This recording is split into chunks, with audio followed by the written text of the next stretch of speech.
एक बार किसी समय एक राजा था। राजा की एक पत्नी एक नन्हा शिशु छोड़कर स्वर्ग सिधार गई थी। राजा ने उस ठुमक कर चलने वाले नन्हे बालक का अत्यधिक ध्यानपूर्वक पालन पोषण किया। बालक के पास एक बहुत ही सुंदर बिल्ली थी। वह सदैव उस बिल्ली के साथ खेला करता था और बिल्ली को बहुत ही ढंग से रखता था। राजा के सभी सगी साथी यह आग्रह करते रहते थे कि वह पुनः शादी कर ले, किंतु राजा वर्जित करता और कहता निश्चित ही सौतेली माँ उसके बच्चे के प्रति अनुरागी ना होगी। अंततः मित्रों ने राजा को दूसरे विवाह के लिए रजामंद कर लिया। तब राजा ने यह संकल्प लिया कि यदि ऐसी भार्या मिले जो इस संतान का ख्याल अपने पुत्र पुत्री सदृश रखेगी, तब मैं पुनः शादी करूंगा। इस कारण उसके मित्र एक दुल्हन की खोज करने लगे। यद्यपि अनेकों लड़कियां जो राजा से विवाह के लिए उत्कंठित थी, उनमें से एक ने भी ऐसा वचन देने से मना कर दिया कि राजा के संतान को अपने बच्चे की तरह ख्याल रखेगी।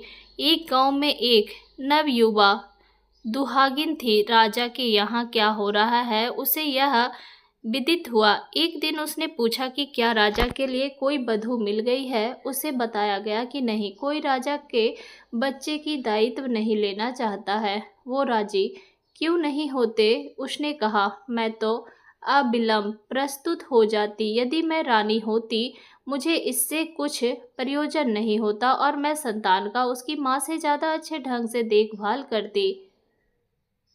यह बात राजा के कानों में पड़ी। राजा ने विधवा को बुलवाया और उसके सौंदर्य को देख के प्रसन्न हुआ। उसने यह वचन दिया कि यदि राजा उसका पानी ग्रहण कर लेता है तो उसके संतान को प्यार से रखेगी। वह पहले तो बच्चे के प्रति इतना कृपालु भाव रखती कि कोई अन्य उतना रख ही नहीं सकता था। मगर कुछ समय के बाद जब उसको अपना एक शिशु हुआ, तब पहले संतान के प्रति उसका द्वेष परिलक्षित होने लगा। वह प्रत्येक दिन यही सोचा करती कि कैसे इससे मुक्ति मिले। बच्चा अभी भी अपने बिल्ली के प्रति बड़ा ही समर्पित था। एक दिन जब वह घर वापस आया तो अपनी सौतेली माँ से पूछा कि बिल्ली कहाँ है। उसने क्रोधपूर्वक कहा, बिल्ली ने लड़के को सम्मोहित कर रखा है। दिन भर बिल्ली बिल्ली, पर इस बच्चा रोने लगा, इसलिए उसने बिल्ली को खोजकर उसकी तरफ फेंकते हुए बोली, यहाँ है तुम्हारी बिल्ली। तुम बिल्ली के लिए विक्षिप्त हो। लेकिन बच्चा बिल्ली को तो अपनी गोद में ले लिया, परंतु अपनी सौतेली माँ के कठोर वचन के कारण रोता रहा। शांत न होने के कारण उसकी मितई और भी क्रोधित हो गई। उसने बिल्ली को पकड़कर उसके पंजे से स्वयं ही अपने बाहों और पैरों को इतना नुचवा लिया कि छिल जाने से वहां से रक्तस्राव होने लगा और उसके उपरांत वह रोने चिल्लाने और बच्चे को डांटने लगी। जब पड़ोसी यह देखने के लिए आए कि क्या घटना हुआ है, तब वह कहने लगी कि लड़के ने उसे अपना बिल्ली से नुचवा दिया है। पड़ोसियों ने यह भी देखा कि जैसा कि उसने संकल्प किया था, वह उस तरह से बच्चे को प्यार नहीं कर रही है। तब तक राजा वहां तत्काल आया और पूछा कि क्या घटना है। वह पीछे की ओर मुड़ी और गुस्से में कहने लगी कि तुमने खराब बिल्ली पाल पोस कर रखा है। अंततः बिल्ली ने मुझे नोच लिया। देखो बिल्ली ने कैसे मेरे चमड़े को उधेड़ दिया है।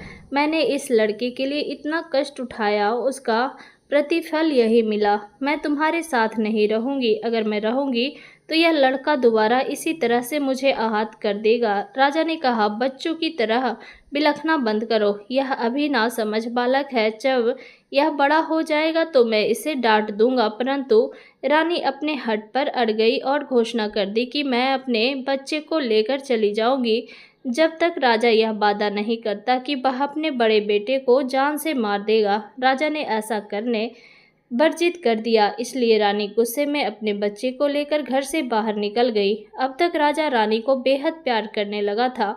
वह भी रानी को रोकने के लिए उसके पीछे गया और कहा, तुम मेरे छोटे संतान को लेकर नहीं जा सकती। वह बोली, तुमको इस बच्चे की क्या चिंता है? यह मेरा है। मैंने तुम्हारे लड़के को तुम्हारे पास छोड़ दिया है। तुम उसको मार नहीं सकते और जब वह बड़ा होगा, यदि तुमसे मेरे बारे में कुछ असत्य कहेगा तो तुम मुझे पीट कर मार डालोगे। अंत में राजा ने कहा, ठीक है, वापस चलो। यदि लड़का ने तुम्हें कुछ हानि पहुंचाया तो मैं उसको जान से मार दूंगा। लेकिन रानी बोली, या तो पहले उसको मार दो या मुझे जाने दो। इस कारण अंततः राजा को वादा करना पड़ा और रानी को महल में वापस ले आया। बाद में राजा ने लड़के को बुलाया और उसे खाना खिलाया और बोला कि हम लोग उसके चाचा के घर घूमने चलेंगे।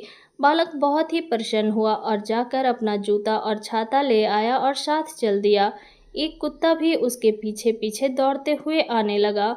जब वे जंगल में आए तो राजा ने अपने बेटे से कहा कि वह इस पेड़ के नीचे बैठकर उसका प्रतीक्षा करे और राजा वहां से चला गया और जो कुकर उसके पीछे पीछे आ रहा था, राजा ने उस श्वान को मार दिया और खून को टांगी में पोत दिया और अपने बच्चे को वहीं छोड़कर वापस अपने घर चला गया। जब बच्चे के पिता नहीं आए तो वह रोने लगा। एक ठाकुर रोने की आवाज़ सुनकर बच्चा को डराकर जंगल से भगा देने के लिए तेंदुआ के वेश में आया, लेकिन बच्चा जहाँ पर वह बैठा हुआ था वहाँ से नहीं उठा। ठाकुर अब भालू के वेश में आया, फिर सांप, हाथी और कई दूसरे वेश में आया, लेकिन बच्चा नहीं उठा, वहीं बैठा रहा। इस प्रकार अंत में ठाकुर उसको एक बुढ़िया के रूप में आकर अपनी गोद में उठा लिया और सांत्वना देते हुए उसे जंगल के छोर के एक गांव के सिवान पर छोड़ दिया। सुबह में एक धनवान ब्राह्मण को बालक मिला और उसने बच्चे को अपने घर ले आया। किसी ने भी बच्चे पर स्तब्ध नहीं जताया, इसलिए ब्राह्मण ने घर लाकर बालक को चरवाहा बना दिया और उसका नाम लेला रख दिया। ब्राह्मण के बेटे और बेटियां पाठशाला जाया करते थे और बकरी चराने जाने से पहले लेला उन लोगों का किताब पाठशाला में पहुंचाया करता था। इस प्रकार प्रत्येक दिन विद्यालय जाने से लेला एक या दो अक्षर जानने लगा और जब बकरी चराने जाता तो अपने स्मरण से उन अक्षरों को रेत पर उकेरा करता था। बाद में यह कहते हुए कि यह दूसरे बच्चों की तरह पढ़ना चाहता है, अन्य बच्चों ने उसे अपनी पुरानी किताबें दे दी। इस प्रकार इन किताबों से वह स्वयं ही पढ़ना लिखना सीख लिया और जब वह बड़ा हुआ तब तक वह ज्ञानी हो चुका था। एक दिन उसे गांव की किसी लड़की का एक पत्र गिरा हुआ मिला। उसमें लिखा था कि एक लड़की ने उसी शाम को किसी नवजवान के साथ भाग जाने की योजना बनाई है। लेला प्रश्न निश्चित स्थान और निर्दिष्ट समय पर जाकर एक पेड़ के ओट में छुप गया। शीघ्र ही उसने देखा कि एक लड़की जो कि ब्राह्मण की बेटी है उस स्थान पर आई है, परंतु उसका पत्र उसके प्रेमी के पास पहुंच नहीं पाया था, इसलिए वह उपस्थित नहीं हो सका। लड़की प्रतीक्षा करते हुए थक गई और यह सोचा कि शायद वह कौतुकवश छुपा हुआ है, तो वह आवाज़ देकर उसे बुलाने लगी। लेला ने पेड़ पर से उत्तर दिया और लड़की ने सोचा कि वह उसका प्रेमी है और उसने कहा, नीचे आओ और चलो हम भाग चले। इस प्रकार लेला नीचे उतरा और दोनों एक साथ भागने लगे। जब पाँव फटा और लड़की ने देखा कि यह जो उसके साथ है वह तो लेला था, तब वह नीचे बैठ गई और उसे धोखा देने के लिए डांटने फटकारने लगी। लेला बोला, उसका सामना तो संयोगवश हुआ है। उसने उसे बहला फुसलाकर बाहर भागने के लिए न ही बुलाया है, न ही कोई उसको कोई नुकसान पहुंचाया है। यदि वह चाहे तो अपने घर जा सकती है या इच्छा हो तो उसके साथ चले। लड़की विचार करने लगी। उसने सोचा, अगर वह घर जाती है तो उसे कलंकित किया जाएगा और उसके परिवार को जाति से निष्कासित कर दिया जाएगा, इसलिए अंततः वह लेला के साथ भागने के लिए रजामंद हो गई। वे वहां से चले गए और कुछ दिनों तक घूमने के बाद वे एक बड़े नगर में पहुंचे। उन्होंने निवास के लिए जगह एक टूटे हुए घर में लिया और अगले सुबह लेला नगर में काम ढूंढने गया। वह कचहरी में गया और अपना नामांकन एक अधिवक्ता के रूप में कराया और जल्द ही वादी एवं दंडाधिकारी यह जान गए कि यह काम में कितना निपुण है और उसने अपने वकालत पेशा को विस्तार पूर्वक उपार्जित किया। एक दिन राजा ने कहा, यह व्यक्ति अत्यंत ही चित्ताकर्षक है। मैं यह जानने को उत्सुक हूँ कि इसकी पत्नी कैसी होगी। और राजा ने एक बुढ़िया को उसकी पत्नी से मिलने के लिए भेजा। लिहाजा बुढ़िया वहां गई और लैला की पत्नी से वार्तालाप करके वापस राजा के पास आई और कहा, तुम्हारी पत्नियों में से कोई लैला की पत्नी जैसी मन भावन नहीं है। ऐसे में राजा ने निश्चय किया कि वह जाकर स्वयं ही मिलेगा। तब बुढ़िया ने कहा, यदि वह यह देखेगी कि राजा आ रहा है तो घर में छुप जाएगी। राजा एक गरीब आदमी के अछवेश में गया और लैला की पत्नी को देखा और पाया कि बुढ़िया ने अति युक्तिपूर्ण नहीं कहा था। तब वह निश्चय किया कि वह लैला की पत्नी पर अपना आधिपत्य जमाएगा, इसलिए पहले लैला को रास्ते से हटाना होगा। इस कारण उसने लैला को बुलाया और कहा कि तुम एक श्रेष्ठ व्यक्ति हो और तुमने मुझे संतुष्ट भी किया है। मैं तुम्हें एक और कार्यभार देना चाहता हूँ।